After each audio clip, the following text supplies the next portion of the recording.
I don't really have beliefs about climate change, I wouldn't say. The hell happens, this climate change. It's the greatest con job ever perpetrated on the world, in my opinion. Lucu ya, di tengah semua data dan bukti ilmiah, masih banyak banget orang yang percaya kalau perubahan iklim hanyalah propaganda. Dan lucunya lagi, mereka yang sering berkomentar seperti itu tidak sadar kalau mereka sudah merasakan dampaknya sendiri. Cuaca semakin ekstrim, panas semakin membara, banjir di mana-mana.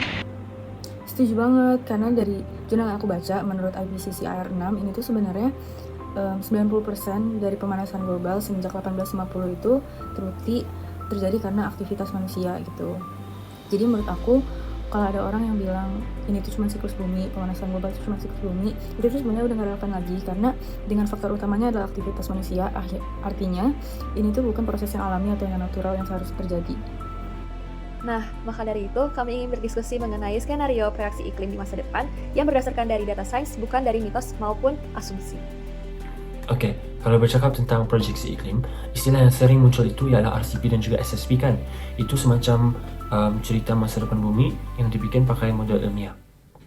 Yap, setuju banget. RCP itu sebenarnya juga merupakan singkatan dari Representative Concentration Pathways yang mengukur konsentrasi gas rumah kaca. Sementara itu, SSP adalah Share Socioeconomic Pathways yang nantinya akan menggambarkan bagaimana sih kondisi sosioekonomi yang sedang terjadi di berbagai belahan dunia. Nah, kemudian ketika kedua ini digabung, itu disebut dengan Intergovernmental Panel on Climate Change atau yang disebut dengan IPCC. Sebenarnya nih, ngomong-ngomong tentang skenario, para peneliti itu juga sepakat kalau misalnya ada 3 skenario utama yang setidaknya masih bisa direalisasikan. Yang pertama itu adalah RCP 2.6, di mana ini adalah skenario ketika emisi gas rumah kaca itu sudah mencapai level yang paling rendah. Kemudian ada juga RCP 3.4, di mana emisi gas rumah kaca ini ada pada tingkat menengah. Yang terakhir adalah RCP 4.5, di mana emisi gas rumah kaca ini mencapai di tingkat sedang, seperti yang sedang kita usahakan sekarang nih.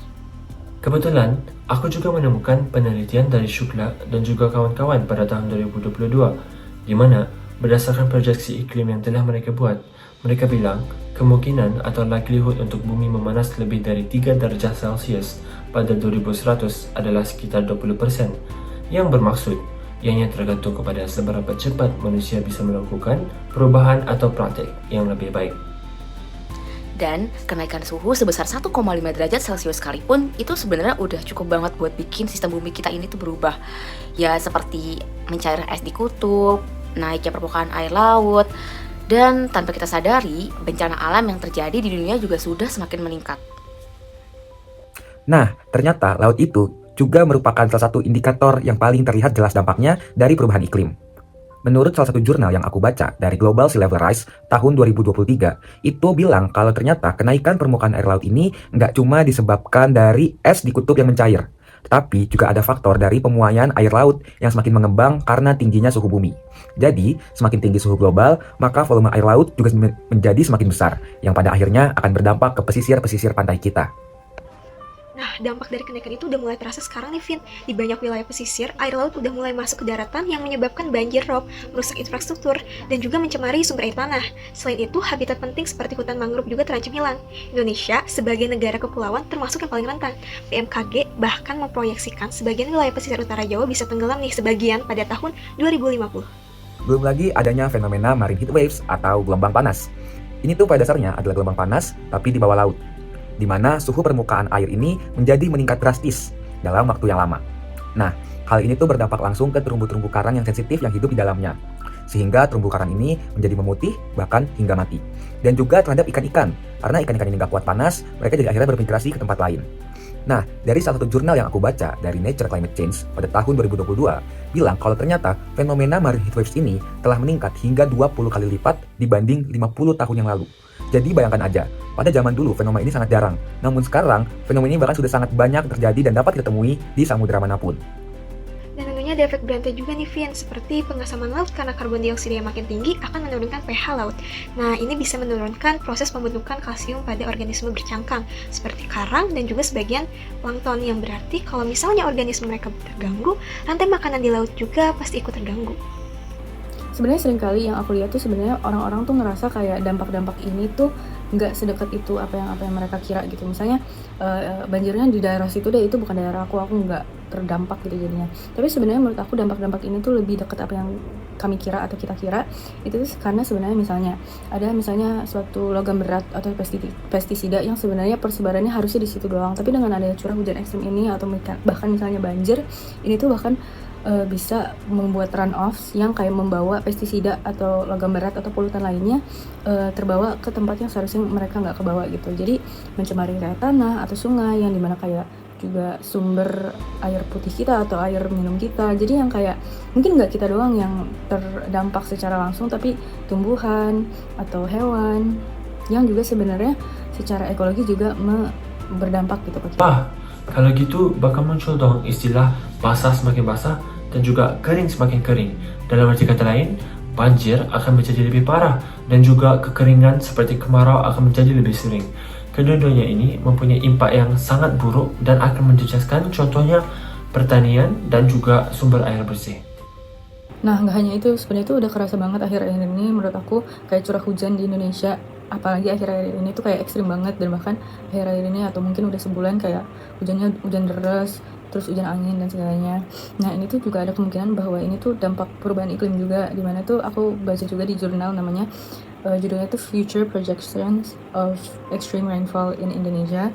Ini tuh tentang kayak ada sebuah tren dimana kayak dry gets drier and wet gets wetter gitu. Jadi setiap musim hujan yang sebenarnya seharusnya nggak se-ekstrim itu, tapi karena adanya dampak perubahan iklim ini, jadi tuh wet gets wetter. Jadi kayak hujannya tuh terlalu ekstrim dengan curah hujannya terlalu ekstrim.